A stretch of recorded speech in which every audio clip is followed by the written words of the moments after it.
I remember it was the first time I ever saw Oscar Hubbard. The Ballongs were selling their horses. He was going there to buy. He passed and lifted his hat. We could see him from the window. And then my brother, to tease Mama, said, "Oh, maybe we should have invited the Hubbards to the party." He said Mama didn't like them because they kept a store and that was old-fashioned of them. And then I saw my Mama's face angry for the first time in my life. No, she said, no, that was not the reason. She said she was old-fashioned, but not that way. She said she was old-fashioned enough not to like people who killed animals they couldn't use and who made their money charging awful interest to poor Negroes and then cheat them on what they bought. Oh, she was very angry, Mama was. I'd never seen her face quite like that before. And then she laughed and said, "Look, I'm frightened Bertie out of the hiccups." And so she had. They were all gone. I talk too much. Well, I'm quite bright, so it's very interesting, but nevertheless I talk too much.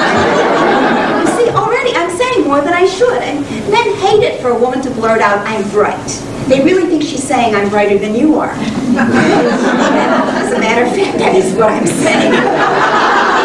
I am brighter than even the brightest men I know, which is why it is a mistake to talk too much. Because you see, men, they fall behind, they feel challenged, they grow hostile. So, whenever I meet a man I am really attracted to, I make it a point to talk more slowly than I would to one of my own friends. And because I guide him along gently from insight to insight, he ends up being terribly impressed with his own brilliance and with mine for being able to keep up with him. And he tells me I am the first woman he has ever met who is as interesting as one of his boyfriends. Now that is love. By the time Frank told me he was going away on a business trip for a month, I lost all feeling for him. And each night when he'd come home to dinner, I'd try to rekindle the flame. But all I could think of as I watched him gobble up my chicken was, "All I am is a servant to you, Frank." So, when he announced he was going away for a month, I was delighted. While Frank was away, I could find myself again. I could make plans. The first week Frank was away, I went out 7 times. The telephone never stopped ringing. Oh, what a marvelous time. The second week Frank was away, I grew tired of the same old faces, same old lines. I remember what it was that drove me to marry Frank in the first place. The third week Frank was away, I felt closer to him than I had in years. I stayed home, read Jane Austen, slept on Frank's side of the bed. The fourth week Frank was away, I fell madly in love with him. I hated myself for my withdrawal, for my failure of him. The fifth week, Frank came home. The minute he walked in the door and called out, "I'm back, darling," I withdrew. I can hardly wait for his next business trip so I can love Frank again.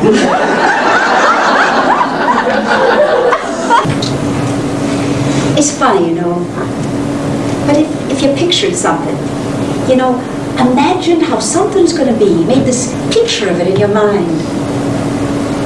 Never works out, does it? I mean, for weeks I had this picture of myself sitting here drinking wine by the sea. I didn't know exactly how I was going to feel. But when it came down to it, it wasn't a bit like that. Because when it came down to it, I didn't feel at all lovely and serene. I felt pretty daft, actually. A bit stupid and awfully, awfully old. What I kept thinking was how I had led such a little life. And one way or the other, even that was going to be over with pretty soon.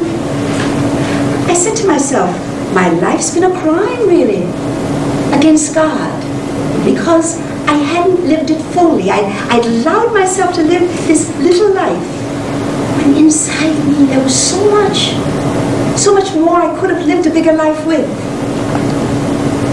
But it had all gone unused, and now it would never be. Why do you get all this life that can't be used? Why do you get all these hopes and feelings and dreams that can't be used? That's where Shirley Valentine disappeared to. She got lost in all this unused life. It's really a wonder that I haven't dropped all my ideals, because they seem so absurd and impossible to carry out. Yet I keep them, because in spite of everything, I still believe that people are really good at heart. I simply can't build my hopes on a foundation consisting of confusion, misery, and death. I see the world gradually being turned into a wilderness. I hear the ever-approaching thunder, which will destroy us too. I can feel the sufferings of millions, and yet, if I look up into the heavens, I think that it will all come right, that this cruelty too will end, and that peace and tranquility will return again. When you see me sitting quietly like a sack left on the shelf, don't think I need your chattering. I'm listening to myself. Hold. Stop. Don't pity me. Hold. Stop your sympathy. Understanding if you got it, otherwise I'll do without it. When my bones are stiff and aching and my feet won't climb the stair, I will only ask one favor. Don't bring me no rocking chair. When you see me walking, stumbling, don't study and get it wrong. 'Cause tired don't mean lazy, and every goodbye ain't gone. I'm the same person I was back then. Little less hair, little less chin, a lot less lungs, and a lot less wind. But ain't I lucky? I can still breathe in.